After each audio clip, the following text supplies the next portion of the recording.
1975 west Indies Australia விளையாண்ட முதல் world cup final மேட்ச்ல கிளைவ் லைட் அவர்கள் 85 பால்ல 102 ரன் அடிச்சு ஒரு விக்கெட்டும் எடுத்திருந்தார். அந்த மேட்ச்ல man of the match award அவருக்கு தான் கிடைச்சிச்சு. 1979 வேர்ல்டு கப்ல விவி ரிச்சர்சன் அவர்களுக்கு மேன் ஆஃப் த மேட்ச் கிடைச்சிச்சு. அதுல அவர் அடிச்ச ஸ்கோர் 157 பாலுக்கு 138 ரன் அடிச்சிருந்தார். 1983 வேர்ல்டு கப்ல இந்தியாவும் வெஸ்ட் இண்டீஸ் மேட்ச் நடந்துச்சு. இதுல இந்தியா வின் பண்ணாங்க.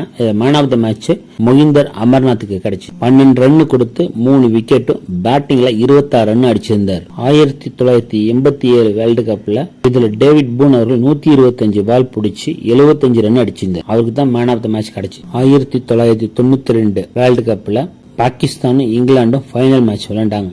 இந்த மேட்ச்ல வாசிம் அக்ரம் அவர்கள் 49 ரன்னுக்கு 3 விக்கெட் எடுத்திருந்தாரு. பேட்டிங்ல 33 ரன் அடிச்சிருந்து பாகிஸ்தான் உலகக்கோப்பை வாங்கறதுக்கு ஒரு முக்கிய காரணமா இருந்தார். 1996 உலகக்கோப்பை மேட்ச்ல ஸ்ரீலங்காவும் ஆஸ்திரேலியாவும் ஃபைனல் விளையாண்டாங்க. இந்த மேட்ச்ல Aravinda de Silva man of the match வாங்கினார். பேட்டிங்ல 107 ரன் அடிச்சிருந்தார். பவுலிங்ல 42 ரன் கொடுத்து 3 wicket எடுத்திருந்தாரு.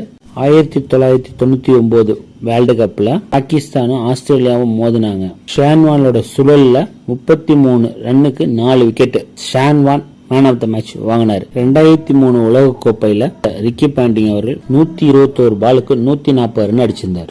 Ricky Ponting man of the match வாங்கினார். 2007 உலக கோப்பை மேட்ச்ல ஆடம் கில்கிஸ்ட் ஸ்ரீலங்கா பவுலிங்க அடி 4 பக்கமும் செதறடிச்சார். 104 பாலுக்கு 149 ரன் அடிச்சு மேன் ஆஃப் த மேட்ச் வாங்கினார். அதுவும் ஸ்ரீலங்காவுக்கு எதிராக. இந்த ரன் அடிக்கிறதுக்கு கில்கிஸ்ட் அவர்கள் கிரிப்புக்காக பேட்டிங் கிளவ்ல கையில ஸ்குவாஷ் பாலோடைய ஸ்ட்ரைக்கரை வச்சிருந்தார். 2011 வேர்ல்டு கப்ல இந்தியாவும் ஸ்ரீலங்காவும் ஃபைனல்ல மோதினாங்க. அதுல எம்எஸ் தோனி அவர்கள் man of the match award வாங்கினார். 29 பால் ஃபேஸ் பண்ணி 91 ரன் அடிச்சு இந்த மேட்சை ஜெயிக்க வச்சார். 2015 உலக கோப்பை மேட்ச்ல நியூசிலாண்டும் ஆஸ்திரேலியாவும் மோதினாங்க. இந்த மேட்ச்ல ஆஸ்திரேலியா 5வது முறை கப்பு வாங்கறதுக்கு முக்கிய காரணமா இருந்தவர் ஜேம்ஸ் ஃபர்குனர். அவரு ஃபைனல்ல 36 ரன் கொடுத்து 3 விக்கெட் எடுத்து ஆட்டநாயகன் விருதையும் தட்டிட்டு போயிட்டார். 2019 வேர்ல்டு கப்ல நியூசிலாண்டும் இங்கிலாண்டும் ஃபைனல்ல மோதினாங்க.